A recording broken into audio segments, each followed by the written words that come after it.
சீதா கிட்ட அருண் சமாதானமா பேசி கூட்டிட்டு போகலாம் அப்படின்னு சொல்லி வந்து பேசுறாரு. உடனே சீதா சொல்றாங்க, உங்களை நம்பி நான் எப்படி வர்றது? என் அம்மா ரொம்ப அழறாங்க, என் பொண்ணோட வாழ்க்கை இப்படி ஆயிடுச்சேன்னு. ஆனா நீங்க ரொம்ப ஓவரா என்னை அடிச்சிட்டீங்க. அத்தை இருக்கும்போது ஒரு வாட்டி கூட என் மேல நீங்க கை வச்சதில்ல.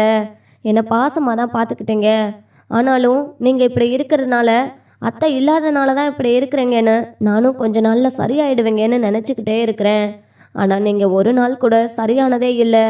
திரும்ப திரும்ப என்னை போட்டு அடிக்கிறீங்க. என்னால் வலி தாங்கவே முடியல. வீட்டில் சொன்னாலும் எல்லாரும் வருத்தப்படுவாங்கங்கிறதுக்காக வீட்டில் கூட நான் சொல்லாமல் அமைதியாக தான் இருக்கேன். எனக்கு ரொம்ப கஷ்டமாக இருந்தது. அதனால தான் அக்கா கிட்ட சொல்லிட்டேன்னு சொல்கிறாங்க. சீதா, நான் பண்ண தப்பு தான். அதை நான் உணர்ந்துட்டு தான் நான் வந்திருக்கேன். அடிக்கடி என் மேலே எனக்கு கோபம் கூட வருது, உன்னை இப்படி கஷ்டப்படுத்துறதுனால. எனக்குன்னு யார் இருக்கிறா சொல்லு? நீ தானே இருக்க. உன் மேலே தான் நான் உரிமையாக என்னால் கோபத்தை காட்ட முடியும். அது மட்டும் இல்லை சீதா, நான் செஞ்சது தப்பு தான். நான் நியாயப்படுத்த விரும்பலை. நீ என் கூட இருந்தால் எனக்கு அதுவே போதும். என் அம்மாவுக்கு அப்புறம் எனக்குன்னு யார் இருக்கா சொல்லு? என்னை அப்படியே விட்டுட்டு வந்துட்டே சீதா. வா சீதா, நம்ம வீட்டுக்கு போகலாம். உன்னை இனிமேல் நான் அடிக்க மாட்டேன் சீதா. நீ என் கூடவே இரு. அதுவும் நீ இல்லை அப்படின்னா நான் எப்போ என்ன பண்ணிக்க வேணும்னு எனக்கு ரொம்ப பயமாக இருக்குது சீதா. நான் ஏதாவது பண்ணிக்குவேன் சீதா அப்படின்னு அருண் சொல்கிறாரு. உடனே சீதாவுக்கு என்ன பண்ணுறதுனே தெரியல. இந்த பக்கம் அருண் இருந்துக்கிட்டு அழுகிறாரு. சீதா, அப்புறம் என் அம்மா போன இடத்துக்கே நான் போய் சேர்ந்துடுவேன்.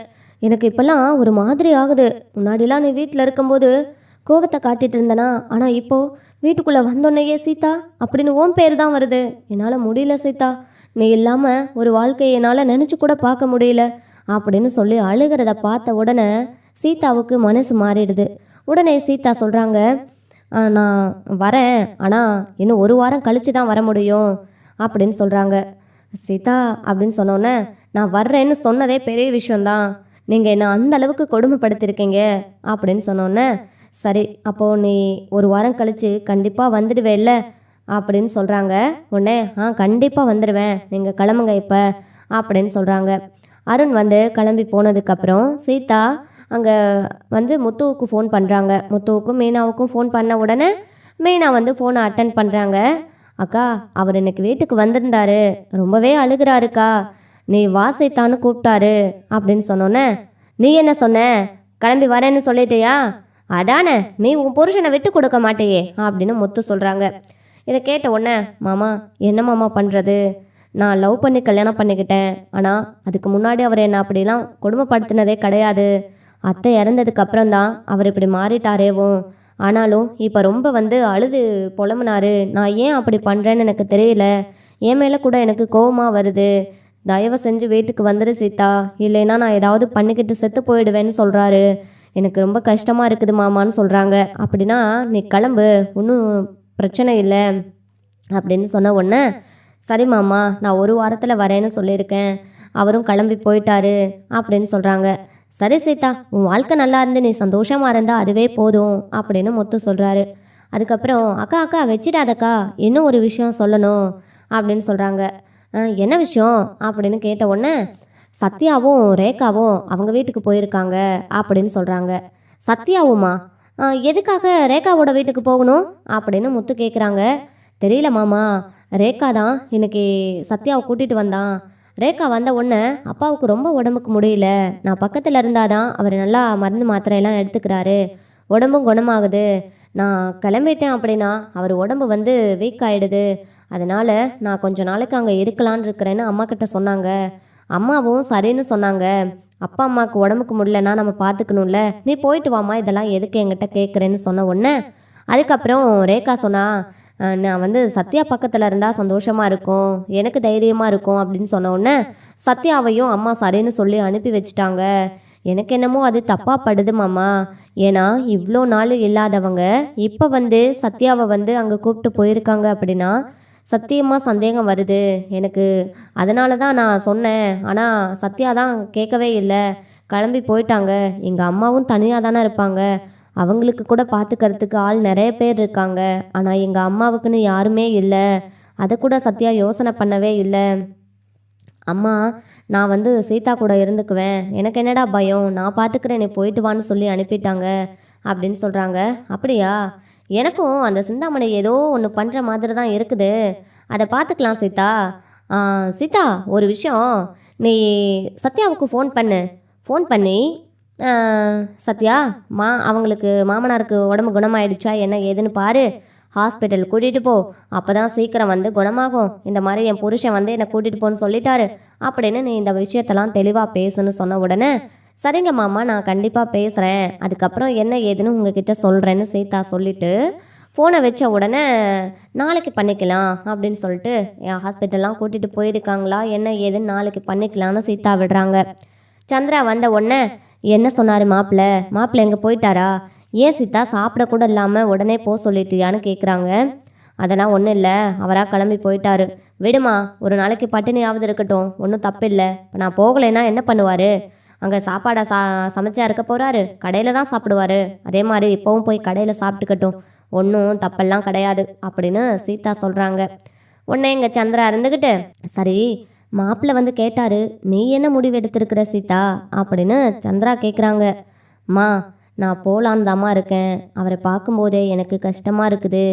நான் இல்லைன்னா அவரை யாருமா பார்த்துப்பா, அதனால் நான் அங்கே கிளம்பி போகிறேம்மா அப்படின்னு சொன்ன உடனே, சரி சீதா, நீ சந்தோஷமாக இருந்தால் எனக்கு அதுவே போதும். உன் வாழ்க்கை இப்படி இருக்குதேன்னு நினச்சி தான் நான் ரொம்ப வருத்தப்பட்டேன். இப்போது மாப்பிள்ளையே வந்து உன்னை சமாதானப்படுத்திருக்கும் போது எனக்கு சந்தோஷந்தான் சீதா. ஆமாம், அக்கா கிட்டேயும் மாப்பிள்ளை கிட்டேயும் சொல்லிட்டியா அப்படின்னு சொன்ன உடனே, சொல்லிட்டேம்மா. மாமாவும் சரி நீ போய் உன் வாழ்க்கையை பாரு, நல்லா இருந்தா சரிதான்னு சொல்லிட்டாருன்னு சொன்னோன்னே, மாப்பிள்ளைக்கு எம்பிட்டு தங்கமான மனசு அப்படின்னு சொல்லி பேசிகிட்டு இருக்காங்க. அடுத்த நாள் சத்யாவுக்கு ஃபோன் பண்ணி, சத்யா, உன் மாமனாருக்கு எப்படி இருக்குது, நல்லா இருக்கான்னு கேட்குறாங்க. நல்லா இருக்காருக்கா, ரேகா பக்கத்தில் இருக்கிறதுனால கொஞ்சம் நல்லா தான் சீதா இருக்கிறாரு அப்படின்னு சொல்கிறாங்க. சத்யா, நான் சொல்கிறத கேளு, ஆனால் இப்போதைக்கு நீ தனியாக வந்து பேசு அப்படின்னு சொல்கிறாங்க. ஹலோ, இரு சீதா, கேட்கல, சிக்னல் சரியா இல்லை போல், நான் வெளியில் வரேன்னு சொல்லிட்டு சத்யா வெளியில் வராரு. சொல்லு சீதா, என்ன ஆச்சு அப்படின்னு கேட்குறாங்க. உண்மையாலுமே உன் மாமனாருக்கு உடம்புக்கு முடியலையா சத்யான்னு கேட்குறாங்க. உண்மையாலுமே முடியல தான், அப்படி தான் தெரியுதுன்னு சொல்கிறாங்க. இல்லை, ஹாஸ்பிட்டல் எதுவும் கூட்டிகிட்டு போனீங்களான்னு சத்யாட்ட கேட்குறாங்க. ஹாஸ்பிட்டலுக்கெல்லாம் ஒன்றும் போகவே இல்லை, நான் வந்ததுலேருந்து முடியலன்னு தான் சொல்கிறாங்க. ஹாஸ்பிட்டலுக்கு போகலான்னு ரேகா கூப்பிட்டாலும் நான் கூப்பிட்டாலும் வரமாட்டேங்கிறாங்க. மாத்திரை போட்டால் சரியாயிரும்னு நெஞ்சு வலிக்கு மாத்திரை மட்டும் போட்டுக்கிட்டே தூங்கிட்டு இருக்காரு. ரேகா கூட நல்லா பேசுகிறாரு, என் கூடயும் நல்லா பேசுகிறாரு. அன்னைக்கு ரேகா கிளம்புறேன்னு சொன்ன உடனே தான் அவருக்கு இந்த மாதிரிலாம் ஆச்சுன்னு சொல்கிறாங்க. இல்லைடா சத்யா, நான் ஏன் இப்படி கேட்குறேன்னா, நான் வந்து அடுத்த வாரம் அவர் வந்து கூப்பிட்டாரு, அதனால் நான் கிளம்ப போகிறேன். அம்மா இங்கே ஒத்தையாக இருப்பாங்கடா, அதனால தான் நான் கேட்டேன். இப்போ நீ வந்து எனக்கு சந்தேகமாக இருக்குது, அவங்களுக்கு உண்மையாலுமே உடம்புக்கு முடியலையா, இல்லை திடீர்னு மனசு மாறினாலும் இந்தளவுக்கு யாரும் மாற மாட்டாங்கல்ல, அதனால தான் கேட்டேன். அதோட நீ அவங்கள வந்து ஹாஸ்பிட்டலுக்கு வாங்க கூப்பிட்டு போங்க. அப்படின்னா தான் அவங்களுக்கு என்ன ஆச்சு ஏதாச்சுன்னு நம்ம வந்து விஷயத்தை தெரிஞ்சுக்க முடியும். ரேகா தான் அவங்க பொண்ணு, அதனால் பெற்றவங்க சம்மதிச்சிட்டாங்க அப்படிங்கிறதுக்காக என்ன வேணாலும் சொல்லினதை ரேகாவும் தான் அப்பா அம்மா தான் மேலே உள்ள அக்கறையில் சொல்கிறாங்கன்னு சொல்லிட்டு எல்லாத்தையும் நம்பிடுவா. நீ எதையும் நம்பாதடா சத்யா. அங்கே இருக்கிறவங்க எல்லாம் உன்னைய ரேகாவை இங்கேருந்து பிரித்து வீட்டோட மாப்பிள்ளையாக கூட்டிகிட்டு போயிட போகிறாங்க. அப்படி கூட்டிகிட்டு போயிட்டாங்கன்னா அந்த இடத்துல உனக்கு மரியாதை இருக்காதுடா. அக்கா நான் சொல்கிறத கேளு, அக்காவும் மாமாவும் தான் உன்கிட்ட பேச சொன்னாங்க. அது மட்டும் இல்லை சத்யா, அவங்க ஹாஸ்பிட்டலுக்கு வரலை அப்படின்னு சொல்லிட்டாங்கன்னா அவங்க ஏதோ தப்பு பண்ணுறாங்கன்னு அர்த்தம். அதோட அவங்க ஏதோ மாத்திரை போடுறாங்கன்னு சொன்னேன், அந்த மாத்திரையெல்லாம் எனக்கு வந்து ஸ்க்ரீன்ஷாட் எடுத்து அனுப்பு. அதை நான் டாக்டர்கிட்ட கேட்டு அது என்ன மாத்திரை, எதுக்கு எடுத்துக்கிற மாத்திரை அப்படின்னு நான் கேட்டு சொல்கிறேன். அதுலேயே பாதி கிளியர் ஆயிரும் அப்படின்னு சீதா சொல்கிறாங்க.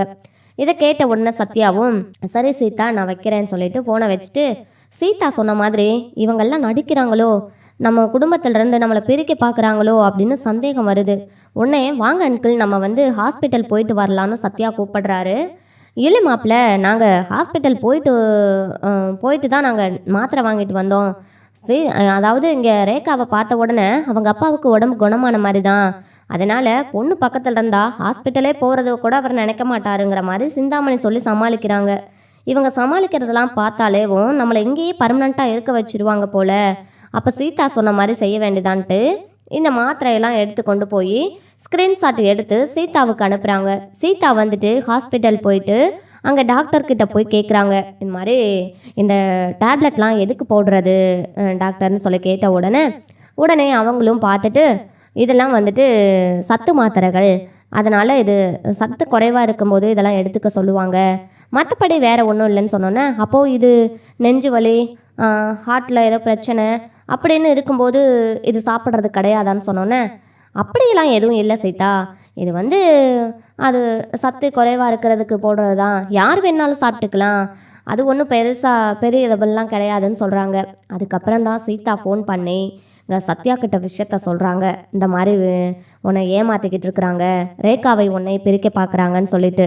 உடனேவும் இதை கேட்ட சத்யா ரேகா கிட்ட சொல்கிறாங்க, இதெல்லாம் சத்து மாத்திரை, உங்கள் அப்பா அம்மா அதனால தான் வரமாட்டேங்கிறாங்க, அது மட்டும் இல்லை, இதோட ஹாஸ்பிட்டல் போன ஃபைல் ஏதாவது கொடுத்துருப்பாங்கல்ல, அதனாலும் கேட்டு பார்த்தியா அப்படின்னு ரேகா கிட்ட கேட்ட உடனே, இல்லையே சத்யா, நான் அப்படி எதுவும் கேட்கல, அவங்க எதுக்காக இதில் பொய் சொல்ல போகிறாங்க அப்படின்னு சொன்னோன்னே, நீ கேட்டு பாரு அப்புறம் பார்த்துக்கலான்னு சொல்கிறாங்க. ரேகாவும் சத்யா சொன்னதுக்காக அவங்க வீட்டில், அம்மா அப்பாவை டாக்டர்கிட்ட எதுக்கும் ஒரு வாட்டி செக்கப்புக்கு கூட்டிகிட்டு போகலான்னு சொன்ன உடனே, இல்லை ரேகா அதெல்லாம் வேண்டாம், உங்கள் அப்பா நல்லா தான் இருக்காரு, நாங்கள் போயிட்டு வந்துட்டோன்னு சொல்கிறாங்க. எந்த ஹாஸ்பிட்டல் போனீங்க, எங்கே போனீங்கன்னு கேள்வி வந்த உடனே சிந்தாமணி உஷாராக இருக்காங்க. அது வந்து ரேகா, ஹாஸ்பிட்டலுக்கு போகணும் தான், அது எந்த ஹாஸ்பிட்டல்னு மறந்துருச்சு, அதெல்லாம் எதுக்கு இப்போ அப்படின்னு சொன்னோன்னே, மா சரி பேர் தானே தெரியல, ஃபைலை நாள் கொடு நான் பார்த்துக்கிறேன்னு சொல்கிறாங்க. அது வந்து ரேகான்னு சொன்னோன்னே, ஏன் இல்லையா, அப்போது நீங்கள் எல்லாரும் ட்ராமா பண்ணி என்னையும் சத்யாவையும் அங்கேருந்து பிரிக்க பார்க்குறீங்க அதானே அப்படின்னு ரேகா கேட்குறாங்க. உடனே சிந்தாமணி இருந்துக்கிட்டு, ஐயோ அப்படியெல்லாம் இல்லை, நாங்கள் நினச்சது தான் எதுவுமே நடக்கலை, என் பொண்ணையாவது பார்த்துக்கணுன்னு அவர் ஆசைப்பட்டு கேட்டது தானே நான் பண்ணினேன் அப்படின்னு சொல்கிறாங்க.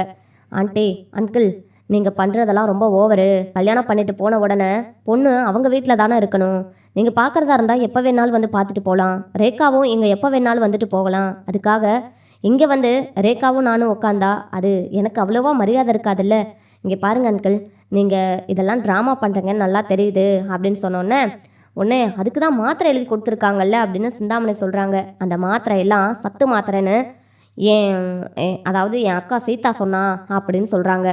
இதை கேட்ட உடனே ரேகா சிந்தாமணியை ஓங்கி ஒரு அறை விடுறாங்க. மா இனிமே என் முகத்திலே முழிக்காத, இப்படி ஒரு கேவலமான வேலையை பார்க்குறத இன்னும் நீ நிப்பாட்டவே இல்லையா, எவ்வளோ நடிப்பு ச்சே அப்படின்னு சொல்லி திட்டிக்கிட்டு இருக்காங்க.